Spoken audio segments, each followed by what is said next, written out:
Dios les bendiga, queridos hermanos. Es un placer estar de nuevo con ustedes.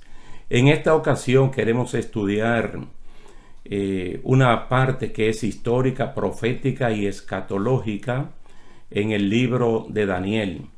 Queremos caminar con ustedes en los capítulos 2 y 7 y también el capítulo 9. Y también quisiéramos ver algo posteriormente del libro de Ezequiel, especialmente el capítulo 37. Pero en el día de hoy quisiéramos comenzar con el capítulo 2 del libro de Daniel, que es una sección ampliamente conocida y de trascendental importancia para nosotros. Como vamos a ver este capítulo 2 y también el capítulo 7, entonces vamos a tratar de ir como de lo más fácil a lo más difícil, debido a que en el capítulo 7 se presentan unos detalles que no aparecen aquí en el capítulo 2, y ambos capítulos tienen que ver prácticamente con lo mismo, visto desde perspectiva distinta. El capítulo 2 es un sueño del rey Nabucodonosor, y el capítulo 7 es una revelación de Dios directamente a Daniel. Entonces, lo que queremos es conocer uno de los capítulos básicos de la profecía de Dios con respecto a la venida de Cristo. Aunque muchas personas no lo creen, pero ahí está. Y estaríamos hablando de la segunda venida visible de Jesucristo, que está claramente establecida aquí en Daniel capítulo 2.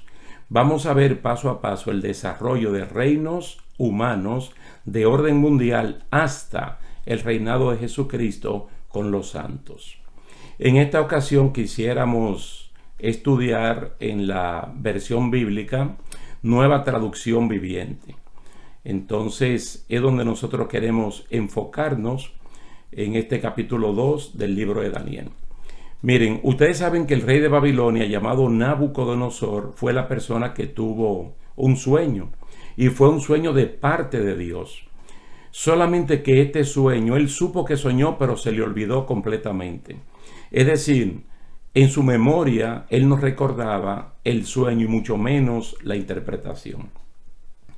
Los primeros 16 versículos de este capítulo 2 contienen la historia del sueño, la incapacidad de los sabios para traer el sueño a la memoria y de interpretarlo, pero también la sabiduría y la discreción de Daniel para lidiar con este asunto, hablando con el capitán de la guardia del rey y con el mismo rey. Es decir, esta parte en este momento nosotros no tenemos que leerla. Entonces vamos a asumir que ustedes lo van a hacer, porque es muy importante que lean el capítulo 2 completo, así como posteriormente vamos a leer también el capítulo 7. Pero en esta ocasión vamos a ver que entonces en el versículo 17 vemos ya una entrada, una participación más directa de Daniel en un aspecto donde usted y yo podemos vernos en la persona de Daniel. Hay un problema tan grande que hay sentencia de muerte, no solamente sobre los sabios, sino también sobre Daniel, Sadrach, Mesach y Abednego, porque estos eran consejeros del rey a un nivel muy superior a aquellos sabios y magos de esa cultura de Babilonia. Entonces, después que Daniel habla con el capitán de la guardia y con el mismo rey, el versículo 17 dice: entonces Daniel regresó a casa y contó a sus amigos Ananías, Misael y Azarías, que son Sadrach, Mesach y Abednego, ahí están los nombres hebreos y los nombres babilónicos, lo que había ocurrido. El versículo 18 dice: les rogó que pidieran al Dios del cielo que tuviera misericordia y les revelara el secreto, para que no fueran ejecutados junto con los demás sabios de Babilonia. Mira qué cosa tan interesante. Poder acudir a una autoridad muy superior a la del rey para pedir misericordia. Esto tiene que ver mucho con Hebreos capítulo 4, donde el autor del libro dice que nos acerquemos confiadamente al trono de la gracia. Y allí se habla de oportuno socorro, del auxilio en el momento de la dificultad. Usted se da cuenta que no solamente Daniel, sino que nosotros también tenemos acceso por la misericordia de Dios, hablar con él a través de la oración. Se nota de una vez que la oración es de capital importancia, no solamente para Daniel, Sadrach, Mesach y Abednego, o Ananías, Misael y Azarías, como usted le quiera llamar, sino para nosotros también. Pero en el caso de Daniel, él está marcando una pauta, una referencia, porque Daniel era una persona súper ocupada, porque él tenía un puesto administrativo en el gobierno del reinado de Babilonia. A él nunca lo contrataron en sí por ser un siervo de Dios, sino porque fue un egresado de la escuela de negocios de la facultad ahí en Babilonia. Entonces a él le pagaban para eso, era una persona que tenía oficina en palacio. Pero a pesar de ser una persona súper ocupada, era una persona que siempre sacaba tiempo para practicar las disciplinas espirituales como son la oración, el ayuno, la lectura bíblica y la meditación. El versículo 19 dice: esa noche el misterio le fue revelado a Daniel en una visión. Entonces alabó al Dios del cielo. Mira qué cosa tan interesante, que vamos a decir la noche del mismo día que ellos se ponen de acuerdo 4 siervos de Dios para orar, y que un misterio, que es algo que está escondido, no revelado, el Señor lo haga. Y dice que esa misma noche entonces Dios lo reveló. Ahora, ¿qué hace Daniel? Inmediatamente tiene la revelación de parte de Dios, aún siendo una situación de emergencia capital, porque corrían peligros de muerte, tanto ellos como los demás consejeros del rey. Él lo que hizo fue alabar y glorificar el nombre del Señor. Ustedes pueden leer el bloque de versículos del número 20 al número 23, y es solo para alabar y glorificar el nombre de Dios. Allí se comienza a ver un perfil del cristiano maduro, del cristiano que conoce a Dios, del creyente convencido de su relación e intimidad con Dios. No corre, no se desespera, no se alarma y tampoco se va a glorificar Él como el instrumento del Dios divino, pero siempre va a glorificar y alabar el nombre del Señor. Entonces, esos versículos, que es digno de que ustedes lo lean, está hablando de un siervo de Dios que alaba y glorifica a Dios inmediatamente como acuse de recibo por lo que ellos estaban pidiendo. Recuerde que ningún cristiano puede ser mal agradecido o no ser agradecido. Sería lo correcto no ser agradecido, porque el mal agradecido es el que agradece mal y el no agradecido es el que no agradece. Entonces, lo primero que hace Daniel no es salir y correr ante Arioc, el capitán de la guardia, ni ante el rey, sino que lo que primero hace es alabar y glorificar el nombre del Señor. Y es muy importante para que a partir de ahí usted y yo pensemos que estos son ejemplos dignos de imitar.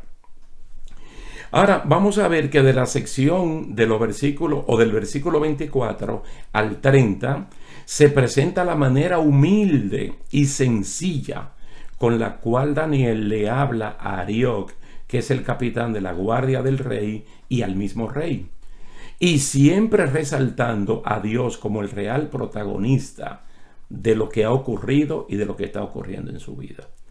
Es decir, allí se presenta a Daniel y hay un momento que hay unas palabras, tanto de Arioc como del rey, como que quisieran sobredimensionar a Daniel. Y Daniel dice: no, no soy yo, es Dios.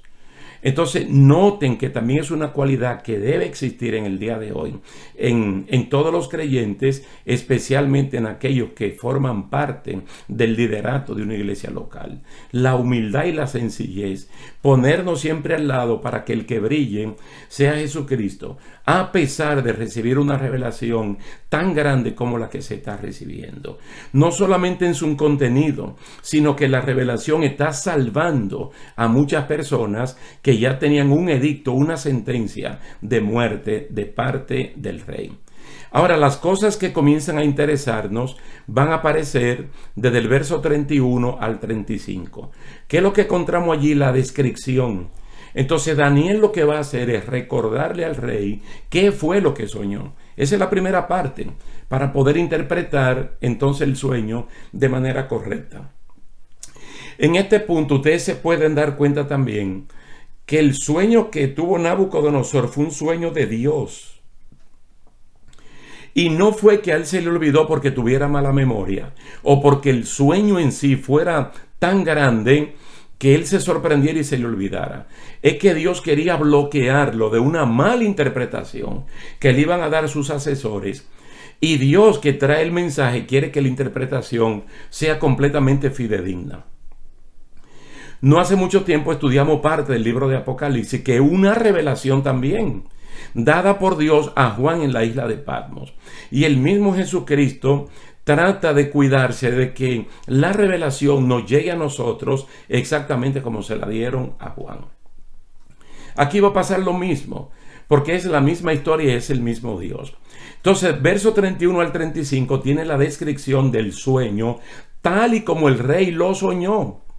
Él vio una estatua hecha de diferentes materiales que iban desde la cabeza hasta los pies. Una estatua, pero también con una roca que no era parte de esa estatua. Entonces la estatua no estaba hecha de un solo material, sino que estaba hecho de diferentes materiales. Por ejemplo, la cabeza era de oro, el pecho y los brazos eran de plata, los muslos y el vientre eran de bronce, las piernas eran de hierro y los pies eran de hierro y de barro. Y aparte se vio una roca que golpea los pies de la estatua y todo cae y se desmenuza. Eso es lo que él ve. Entonces él necesita que se le interprete eso.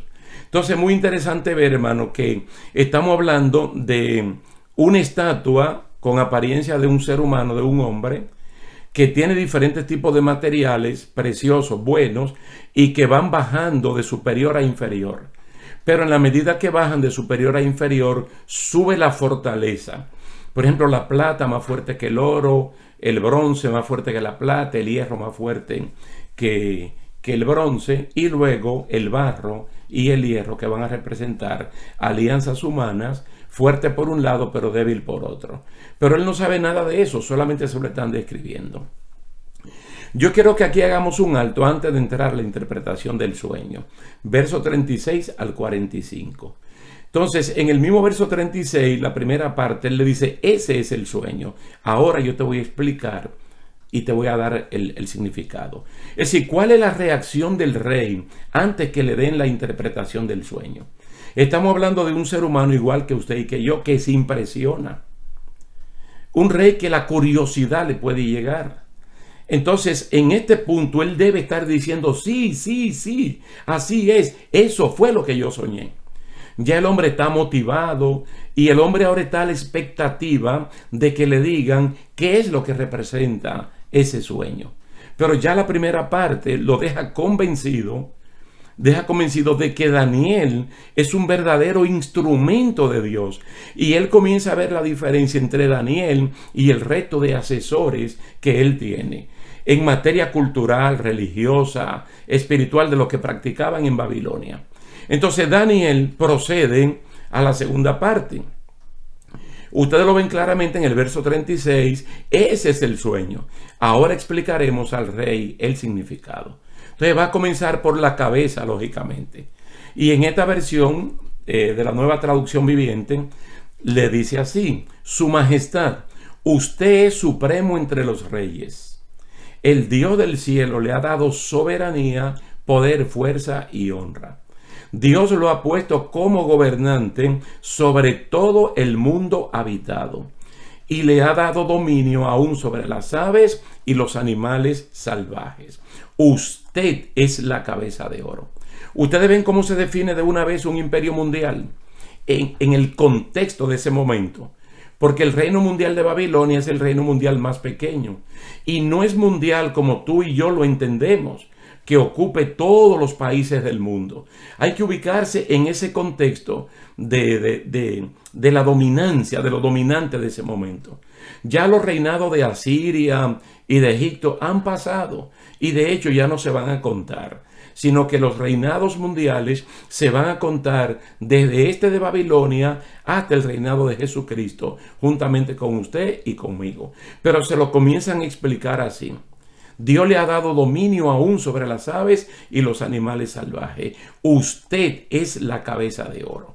En el verso 39 dice: ahora bien, después de que termine su reinado, surgirá otro reino inferior al suyo y ocupará su lugar.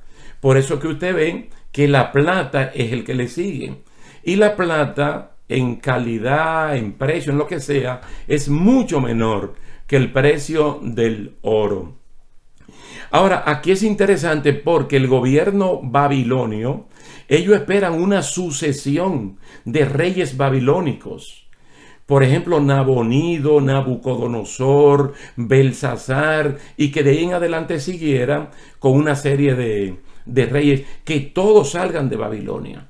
Entonces, esa es la intención, el deseo que tiene Nabucodonosor. Mas, sin embargo, esta noticia lo puede dejar un poco perplejo, porque le está hablando de un reinado diferente al que él tiene. Incluso se le habla de un reino inferior que va a ocupar su lugar. Y ya eso de por sí puede traer una preocupación. Ahora le sigue diciendo en el mismo verso 39, cuando éste caiga, un tercer reino, representado por el bronce, surgirá para gobernar el mundo.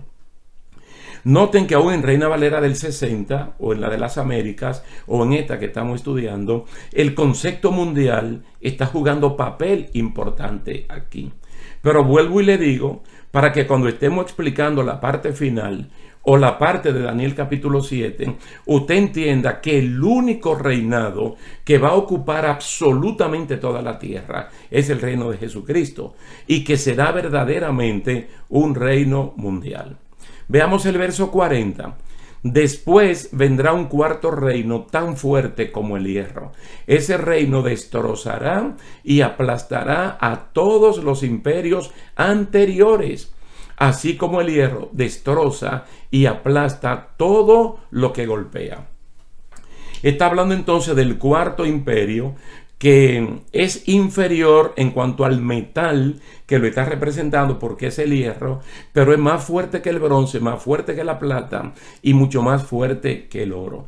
Quiere decir que ahora mismo, en Daniel capítulo 2 hasta este punto, nos están hablando de gobiernos mundiales, nos está hablando de la política mundial a partir del gobierno de Nabucodonosor. Y esto es muy importante para nosotros. Muy importante, porque el reinado de Cristo no es espiritual, también ocupa un ámbito material en esta tierra. Y así como estos gobiernos mundiales aparecieron, así el gobierno de Jesucristo también va a aparecer. Entonces vamos a ver, hasta este punto tenemos el imperio de Babilonia, luego representado por el oro, ¿no?, y la cabeza. Luego, con los brazos y el pecho de plata, tenemos a Media y Persia. Pudiéramos decir Persia primero, porque es mucho más grande. Los persas y los medos. Ustedes ven los dos brazos, el pecho. Que también en ese momento uno no sabe por qué los dos brazos. Y es porque son dos naciones que se unen y forman un solo imperio. Entonces ya comienzan a abarcar más tierra y a durar más tiempo. Después del reinado de los persas y de los medos, entonces se levanta el gobierno o el imperio de los griegos. Muy, muy importante, y que dicho sea de paso, en la historia que estudiamos, pues se hablan de tantas batallas y guerras y personajes muy destacados, siendo el más destacado de ellos Alejandro Magno, Alejandro el Grande. Entonces ya el imperio griego abarca mucho más territorio y también dura un poco más de tiempo que el imperio de los medos y de los persas. Entonces ocupa el vientre y los muslos. Y luego las piernas, las dos piernas representadas por el hierro, entonces representa el imperio de Roma, el imperio de Roma, que tal vez es el que más nos interesa a nosotros estudiar, tanto aquí como en el capítulo 7 de este mismo libro de Daniel. Entonces fíjese que un gobierno muy distinto a los otros anteriores. Ya este es el gobierno que ocupa mucho más territorio, porque prácticamente ocupa toda Europa, un poco de Asia y un poco de África, el más grande de todo en tiempo, en terreno, en todo, en absolutamente todo, un imperio que hasta el día de hoy hay cosas que perduran de ese gran imperio. Pero bueno, eso está hasta el versículo 40. Luego el verso 41 dice: Los pies y los dedos que usted vio eran una combinación de hierro y barro cocido. Fíjate que si el hierro en las dos piernas representa el Imperio Romano, entonces el Imperio Romano sigue estando representado en los pies, porque es el hierro. Luego, solo que aquí hay otro componente que es el barro cocido, lo cual demuestra que es un reino dividido. Por ser barro mezclado con hierro, tendrá algo de la fuerza del hierro del Imperio Romano. No obstante, si bien algunas de sus partes serán tan fuertes como el hierro, otras serán tan débiles como el barro. El barro, estamos hablando de tierra. Es decir, ellos se pueden pegar, pero no se pueden soldar, porque es imposible que el hierro con el barro se vuelvan uno solo. Entonces está hablando de un gobierno confederado. Importante para nosotros ese término. O de alianzas de naciones. Muy importante. Entonces, esa mezcla demuestra que estos reinos, esos dos reinos, el hierro y el barro, procurarán fortalecerse a través de alianzas humanas, como por ejemplo un matrimonio, un hombre y una mujer, que tienen muchas cosas de fortaleza, pero también tienen debilidad. Pero no se mantendrán unidos, así como el hierro y el barro no se mezclan. Eso es todo lo que tiene que ver con la estatua. Y aquí está la interpretación desde la cabeza hasta los pies. Entonces, ¿cuáles son todos los elementos que nosotros vemos? Ahora tenemos que hacer un pequeño resumen y decir que tenemos el oro, tenemos la plata, tenemos el bronce, tenemos el hierro, pero también tenemos el barro. Entonces estamos hablando de 5 componentes. Entonces vamos a ver que hay una piedra no cortada con mano de hombre. Quiere decir que no hay intervención humana. No hay intervención humana, sino intervención divina. Entonces la roca que él vio le dio fue en los pies. Miren, no le dio en las piernas, no le dio en el vientre, no le dio en el pecho, ni en los brazos, ni en la cabeza. Porque tal vez hubiese partido la estatua, la imagen, o por mitad, o por un cuarto, o por 2/3 partes. La roca le da directamente en los pies para poder derrumbarla completamente. Completamente. Y él también lo explica en el versículo 44. Dice, durante los gobiernos de estos reyes, no está hablando ni del oro, ni de la plata, ni del bronce, ni de las 2 piernas de hierro, sino de los gobiernos representados por los pies. Dice, el Dios del cielo establecerá un reino que jamás será destruido o conquistado. Aplastará por completo a esos reinos y permanecerá para siempre. El verso 44 probablemente es el que nos interesa más a usted y a mí.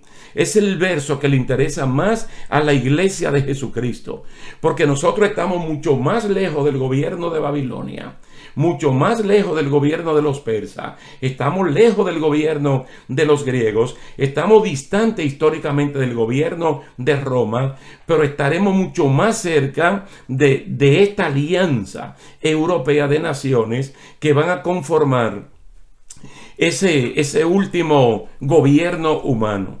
Entonces dice que estando gobernando ese imperio, entonces que la roca le va a dar. Entonces cuando la roca le dé, va a desmenuzar la estatua completa. Y dice que la va a cortar en pedazos, la estatua de hierro, de bronce, de barro, de plata y de oro. Y que la va a desmenuzar y va a venir un viento y nadie se va a recordar de eso. Entonces estamos hablando del gobierno histórico, literal y milenial de Jesucristo, que en una ocasión anterior hablamos de eso, pero que en el momento oportuno, en Daniel capítulo 7, vamos a tener que tomarlo de nuevo. Ahora noten que Daniel 2 termina diciendo, el gran Dios estaba mostrando a usted, rey, lo que va a ocurrir en el futuro. El sueño es verdadero y el significado seguro. Es decir, el siervo de Dios, el que primeramente está convencido de que es un instrumento de Dios, es él, no a quien él le va a decir. Por eso es que al día de hoy, cuando una persona se acerque, hablando, diciendo que Dios le dijo, No es el oyente el que tiene que estar seguro que fue Dios que habló, sino el que está diciendo que Dios lo usó y que le trajo un mensaje a una iglesia o a alguien. Entonces el que escucha no puede decir amén inmediatamente, sino que con prudencia escucha y luego tiene que procesar en ese cerniz de la palabra del Señor, en esa zaranda de la palabra del Señor, para poder distinguir si es el hombre o si es Dios que está hablando. Entonces aquí el mismo Nabucodonosor, cuando ya tiene la memoria completamente clara con respecto a lo que él soñó, él mismo se convierte en un testigo que asevera que el sueño es verdadero. Pero Daniel se lo está diciendo, el sueño verdadero, la interpretación o significado es seguro. Entonces, como está hablando de futuro, en el mismo momento que Daniel habla, es una especie de profecía escatológica. ¿Por qué es escatológica? Porque tiene que ver con cosas del fin. Si nosotros hablamos del reinado de Jesucristo, que está representado por la piedra, entonces ya se convierte en algo escatológico. Ustedes se podrán dar cuenta que el reinado de Babilonia, el reinado de los persas con los medos, el reinado de los griegos, el reinado de Roma, ya eso es historia. Eso está cumplido. Y tú lo puedes ver en la palabra del Señor o lo puedes ver en cualquier libro de historia. Y todos te hablan de esos reinados y te hablan de sus líderes grandes, los más destacados. Pero todavía falta algo que es escatológico. Ese gobierno de los 10 dedos todavía no está. Y el gobierno de la piedra, que es el gobierno de Jesucristo, tampoco está todavía. Quiere decir, amados hermanos, que hasta este punto tenemos cosas que las podemos considerar completamente históricas, pero hay otras que todavía son profecías escatológicas, porque su cumplimiento todavía está en el porvenir. Solo que las cosas como que se están ordenando y las señales que nosotros estamos viendo sí hablan claramente de esa gran configuración del gobierno mundial, el último gobierno humano antes del gobierno de Jesucristo. Si hasta este momento usted no entiende plenamente las cosas que estamos mencionando aquí, no se desesperen, porque en la siguiente ocasión vamos a estar hablando en el capítulo 7 y probablemente allí tomemos mucho más tiempo y también podamos venir un poquito al capítulo 2, luego al capítulo 7 de nuevo, porque la intención es de que nosotros podamos entender y comprender perfectamente bien una revelación tan extraordinaria como esta de Daniel capítulo 2 y el capítulo 7. Así es que vamos a dejarlo hasta aquí, apreciando siempre, dándole gracias a Dios y a ustedes por brindarnos su atención. Dios le bendiga mucho y hasta la próxima. Particularmente estos primeros 14 versículos de Daniel capítulo 7. Es decir, el mismo Daniel no se está adelantando, sino que él está describiendo exactamente lo que vio. ¿Y qué fue lo que vio? Pues una sucesión de reinos humanos, de imperios políticos y una vez más también el imperio de Jesucristo y de sus santos y la intervención divina, la intervención de Dios, que es el Señor de la historia y que él tarde o temprano interviene como su kairos, su tiempo en el cronos humano. Siempre se van a encontrar.